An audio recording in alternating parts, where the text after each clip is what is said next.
The morning of the Hargrove estate auction, nobody at Whitfield & Sons gave Roy Callum a second glance. He arrived in a canvas work jacket that still smelled faintly of machine oil, the kind of smell that doesn't wash out entirely no matter how many times you try. He was 43, with hands that were broad and scarred at the knuckles, and he moved through the auction hall the way a man moves when he knows he doesn't belong somewhere, but has a reason to be there anyway. Beside him walked his son, a 10-year-old named Miles, who wore a flannel shirt buttoned all the way to the collar and carried a small spiral notebook with a pencil tucked into the wire rings. The hall itself was the kind of space that announces money before anyone speaks. High ceilings, polished concrete floors, catalogs printed on heavy paper. Collectors in sport coats stood in clusters near the preview tables. Dealers with phones in both hands moved along the perimeter, making quick assessments. A woman in a cream blazer, tall and precise in her movements, stood near the front of the room speaking with the auction director. Her name was Vivienne Lark. She was president of Lark Heritage Group, a firm that specialized in acquiring and licensing significant pieces of American craft history for commercial reproduction and museum partnerships. She had been in the room for 40 minutes before Roy arrived and had already marked 9 lots. Roy had marked one, Lot 31, the last item in the catalog. Listed as a vintage Hargrove & Son mechanical watchmaker's bench circa 1941, condition poor, provenance unverified, Miles found the lot before Roy did, navigating by catalog number with the focused efficiency of a child who takes systems seriously. The bench was against the far wall, pushed into a corner behind 2 steamer trunks and a stack of framed oil paintings that nobody had gotten around to sorting properly. It was roughly 4 feet wide and 3 feet deep, built from white oak that had darkened almost to brown over the decades. The surface was covered in scratches and stains and small circular burns from soldering work done long ago. Several of the small drawers along the front panel were missing their pulls. The magnifying arm attached to the upper right corner was bent at a wrong angle, its articulated joints frozen to rust. Miles looked at it with the seriousness of a boy who had been told to pay attention to specific things and had been paying attention since they got in the truck. "Is that it?" he said. "That's it." Miles wrote something in his notebook. Roy didn't look at what he wrote. He crouched down and ran his fingers along the underside of the bench frame, checking the joinery where the legs met the body. Then he stood, pulled out the smallest of the intact drawers, and looked at the interior of the channel it ran in. The wood was sound. Not merely serviceable, sound. He didn't say this out loud. He noted it the way a man notes things he was looking for, without surprise, because he had already done the work of hoping and was now simply confirming. The opening bid on Lot 31 was set at $200. When the auctioneer reached it in the sequence and the hall had not meaningfully thinned, several people near the front turned to look at the bench on its rolling cart and then turned back to their conversations. The auctioneer read the condition notes without emphasis. Roy raised his paddle. 300. Someone near the middle of the room laughed quietly, the kind of laugh that is almost a cough. Vivienne Lark, who had been reviewing a lot she'd just won, looked up. She assessed the bench, then assessed Roy, and her expression did not change, but something behind it did, a small recalibration. 300 from the gentleman in back. Do I have 350? Silence. Going once. Going twice. The gavel came down. Miles looked from his notebook. We got it? We got it. From 3 rows ahead, someone Roy didn't know said just loudly enough, $300 for a broken bench. That's a new one. A small ripple of amusement moved through the people nearby. Vivienne Lark did not join in. She looked at Roy for a moment longer than the comment warranted, then looked back at her catalog. Roy had been the head of restoration and conservation at Alderton Fine Instruments for 11 years before he left. Alderton was the kind of shop that didn't advertise. Their clients found them through specific referrals, the kind that came from curators, estate attorneys, and the occasional private collector who had owned something old long enough to understand the difference between having it repaired and having it restored. Roy had worked there since his late 20s and had run the restoration floor before he was 35, overseeing work on horological pieces and precision instruments for clients that included 3 national museums and a private collection in Switzerland that had been assembled over 2 generations. He left when his wife Caroline got sick, not all at once and not in a way that was immediately clear. The illness had a slow start and a long middle, and for the first year Roy had managed to hold both things together, the work and the being home, by not sleeping very much, and by accepting help from Caroline's mother that he should have accepted sooner. By the second year it was clear that Miles needed more of him, not in the compensatory way that parenting books describe, but in the specific, unglamorous way of a boy watching his mother get smaller and needing his father to be the thing that didn't move. Roy found a position at a repair shop in Dunmore, a small city 40 minutes north of where they'd been living. The work was honest and quiet. He fixed watches and clocks and the occasional piece of scientific equipment, charged fair rates, and was home by 5:30 most evenings. His name was still known in the world of serious instrument restoration, but only to the people for whom that world was a professional reality. To everyone else, he was the man at the repair counter in the strip mall on Ellery Road. Caroline died in the spring of the year Miles turned 8. The bench had been in Roy's family for 60 years. His grandfather, a watchmaker named Theodore Callum, had built it himself in 1941 in a back room of his shop in Binghamton, New York. He had used white oak from a tree on the property and had fitted it with a magnifying arm salvaged from a military surplus optical bench. The bench had been the center of his working life for 31 years. When Theodore retired in 1972 and the shop was sold, the bench went with him to his home, and when Theodore died in 1989, it had passed to Roy's father, who had kept it in his garage without quite being able to use it or get rid of it. Roy's father had sold it in 2003, during a stretch of financial difficulty that he had never described in detail, but that Roy had understood well enough from the edges. He had sold it at an estate auction in Binghamton to a buyer he didn't know, and the buyer had been part of the Hargrove estate network, which was how the bench had ended up in the Whitfield & Sons catalog 73 years after Theodore Callum had first fit its joints together in a back room on Fuller Avenue. Roy had found the catalog listing 11 days before the auction, while searching an antique database for a different project entirely.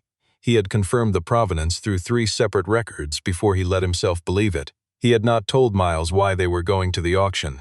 He had said only that there was something there he needed to look at.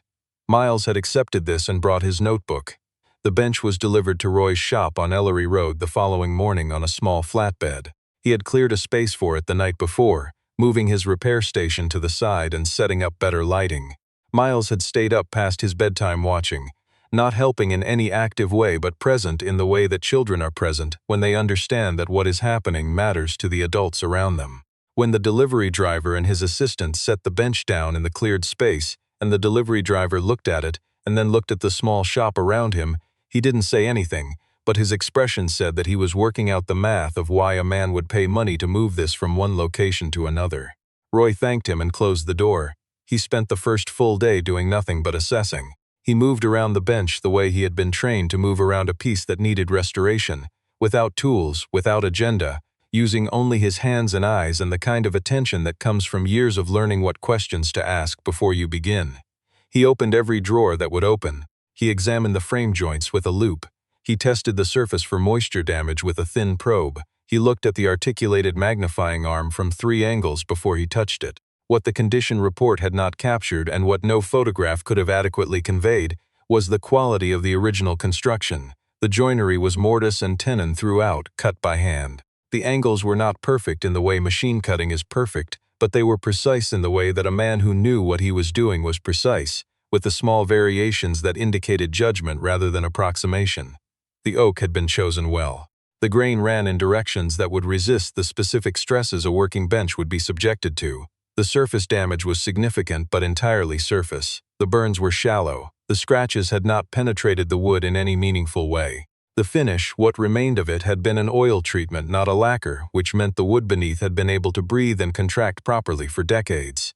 The magnifying arm was the most complex problem. 3 of its 7 articulated joints had fused with rust, and the mounting plate where it attached to the upper corner of the bench had been improperly reinforced at some point in the bench's history, probably by someone who had tried to fix a wobble without understanding the original mounting system. The arm could be disassembled. Roy had done more demanding work than this.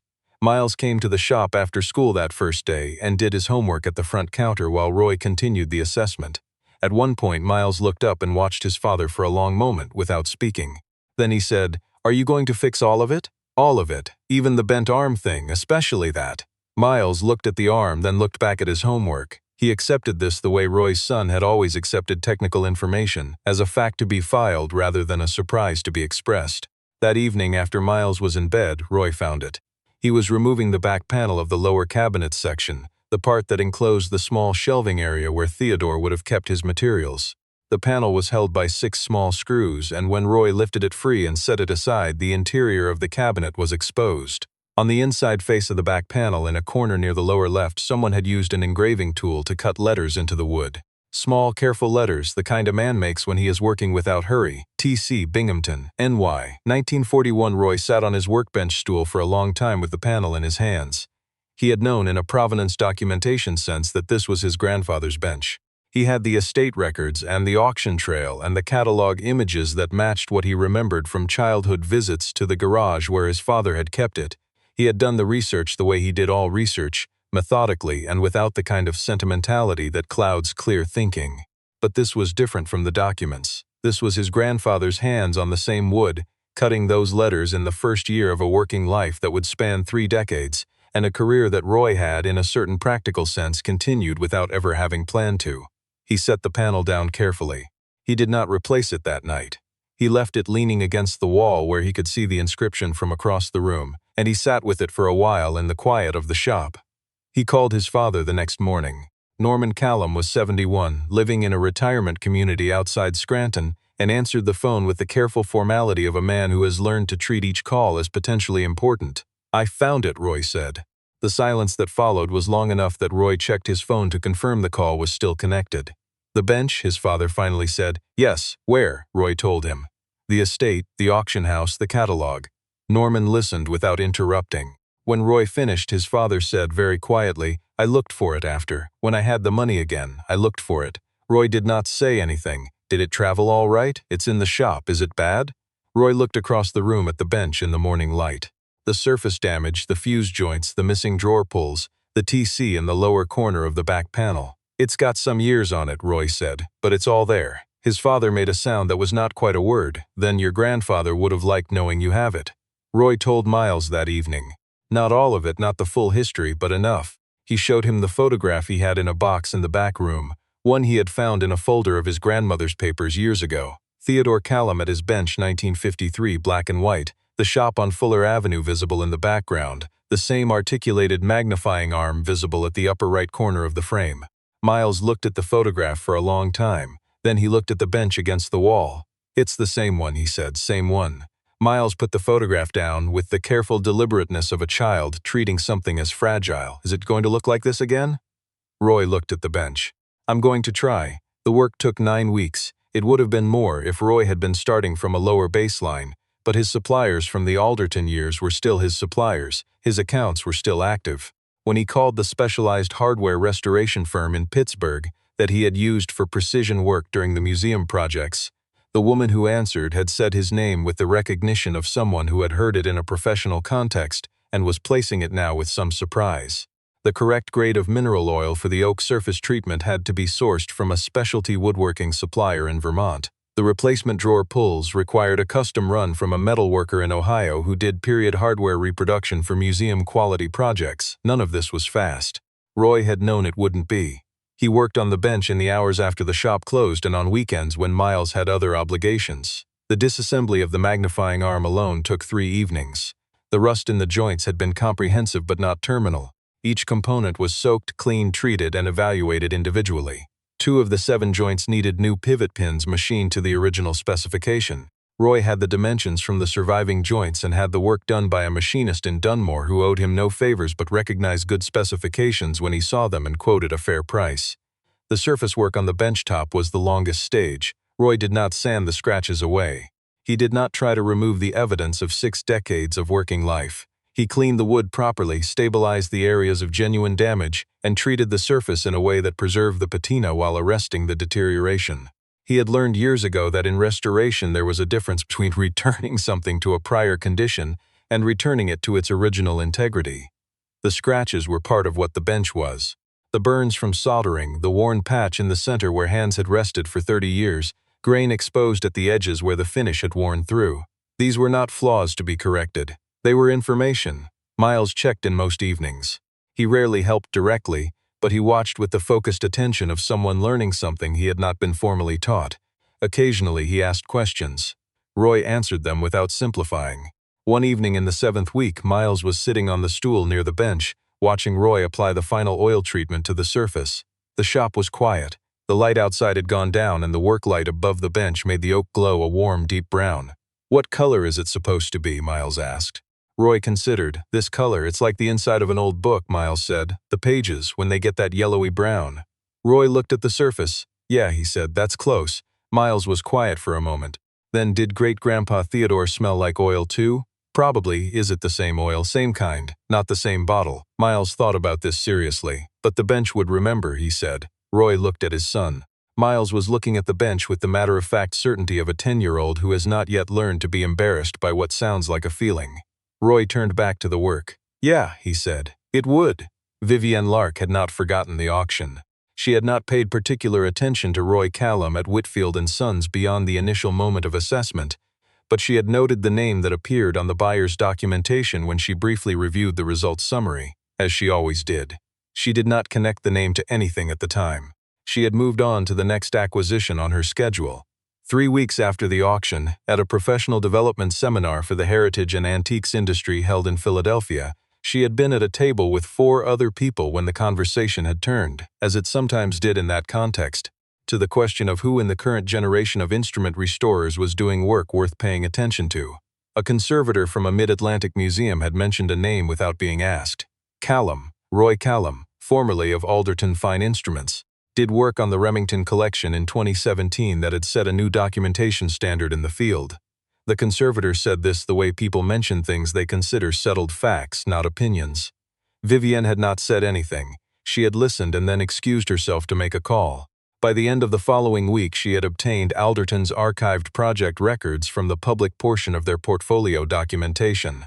The Remington collection restoration had generated a 30-page technical report that an independent evaluator had described in published notes as the most rigorous instrument conservation work completed in the private sector in the previous decade.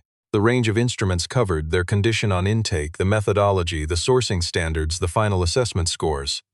It was all in the report. She sat with the report for a while at her desk. Then she closed it and went back to her schedule. What she did not do for several weeks was take any action. She was a precise person, and she was precise about this too. Acting too quickly on information absorbed too recently was a professional habit she had trained herself against, but she kept thinking about the bench, not the bench as an object exactly. She had seen enough objects to be largely unmoved by objects. She kept thinking about what she had not known when she saw it in the auction hall, in the corner behind the trunks. She kept thinking about what she had said, or rather what she had not said but had allowed to be present in her expression and in her failure to correct the man who had laughed. She was honest with herself about that, in the way she was honest about most things that she would rather not have had to address. Miles was the one who called his grandfather and suggested the visit. Roy did not know this until after Norman had already agreed to come. Miles had gotten the phone number from the address book Roy kept in the kitchen drawer, the old paper one, and had called his grandfather on a Thursday evening while Roy was still at the shop. He had explained in the precise, slightly formal way he had when he was being serious, that the bench was nearly done and that Grandpa Norman should probably come and see it. Norman Callum had said yes without hesitation. He arrived on a Saturday morning in a rental car, because he no longer drove distances on his own and had taken a bus to the rental agency from the retirement community. He was 71, with silver hair and the careful movements of a man whose knees had been providing feedback for several years. He wore a gray cardigan over a collared shirt, and when Miles opened the front door of the house, Norman hugged his grandson with both arms and held the embrace a moment longer than usual. Roy showed him the shop. Norman walked in slowly. He was the kind of man who moves deliberately, not because his body requires it but because he has learned over a long life that some things deserve the attention of being moved towards slowly. The bench was against the back wall under the work lights. Roy had finished the final surface treatment 2 days before. The oil had fully penetrated and cured, and the oak had reached the color that white oak reaches when it has been properly maintained across many decades and then carefully returned to itself. The magnifying arm was back in position, all 7 joints moving freely, the lens clear and correctly seated. The drawer pulls were in place, period hardware that matched the originals within a tolerance that would not be apparent without direct comparison against archival documentation. Norman stopped when the bench came into full view and did not move for a long time. He walked to it slowly. He put both hands on the surface and stood there without speaking. Miles was standing near the door, watching, his notebook in his hand but not open. Norman found the back panel with the inscription. Roy had replaced it in the cabinet, the TC, Binghamton, NY. 1941, exactly where his grandfather had cut it, clean but untouched, preserved in the way that a detail is preserved when the person doing the restoration understands that some things are not flaws and not damage and not anything that requires correction. Norman put his finger on the letters and did not speak for a long time. When he could, he said, "Your grandfather never talked about selling it." He said this to Roy, but he was still looking at the inscription. He never said it bothered him. He just stopped talking about the shop. After, Roy stood beside him and did not say anything. "He would have liked you to have it," Norman said. "He would have liked knowing you did this." Miles had moved closer without anyone noticing. He was standing near his grandfather's elbow, looking at the inscription too. "I called you," Miles said to Norman with the matter-of-fact directness of a child who sees no reason to obscure logistics, "because Dad wasn't going to." Norman looked down at his grandson. "I know," he said. "He's like your great-grandfather that way." Roy looked at his son. Miles looked back with the expression he used when he had done a correct thing and knew it. Vivian Lark came to the shop on Ellery Road on a Tuesday morning 3 weeks after the bench was complete. Roy knew she was coming. She had called ahead, which he had not expected, and had explained her reason in plain, direct language.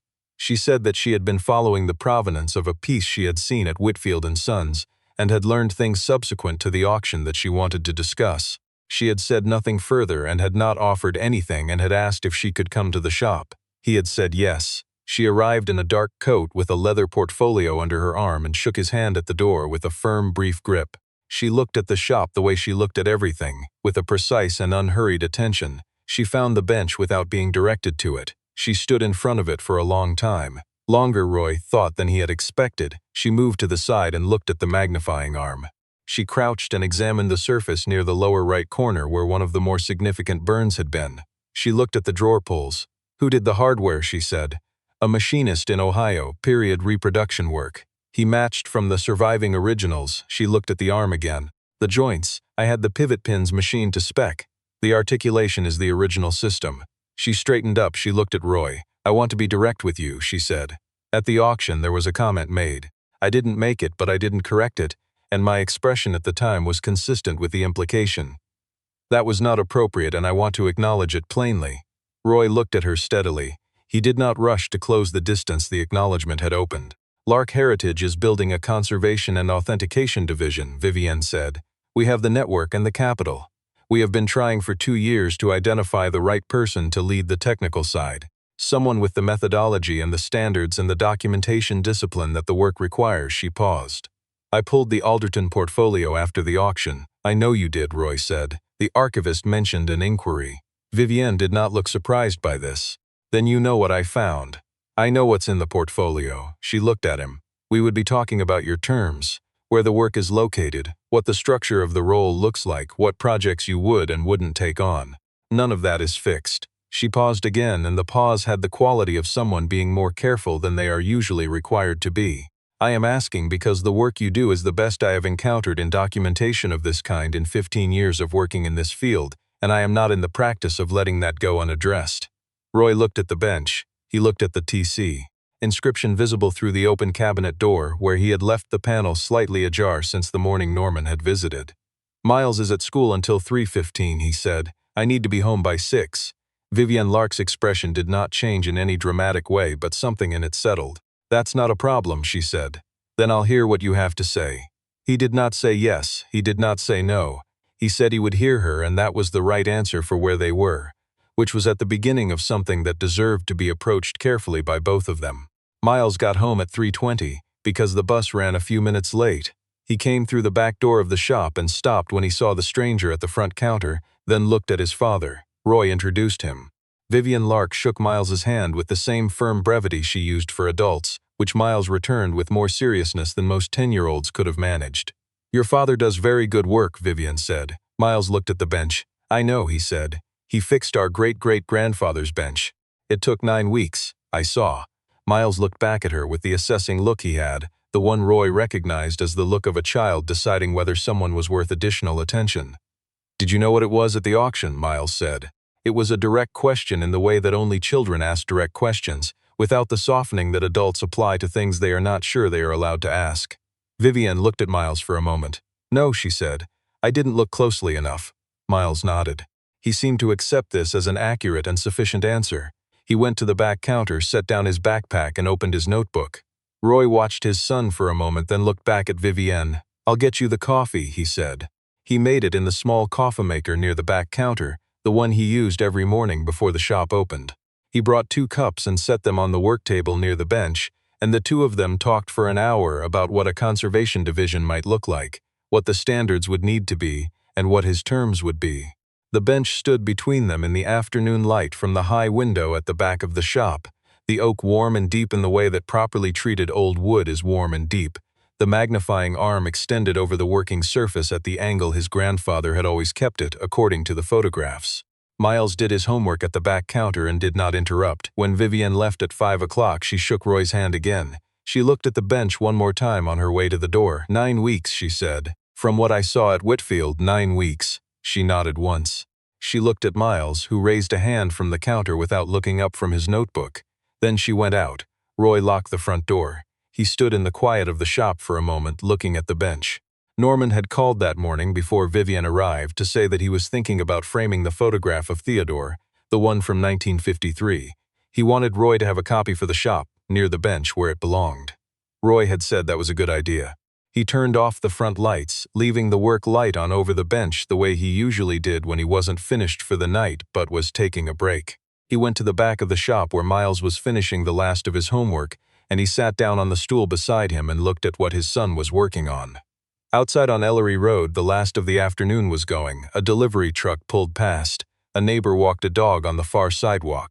The strip mall was quiet the way strip malls get in the early evening, between the end of the workday and the dinner hour, when everything pauses for a moment without quite stopping. Inside the shop, in the light from the work lamp, the bench sat the way it had been built to sit, solid and unhurried, with the settled patience of an object that had waited a long time to be where it was and was not in any particular rush now that it had arrived.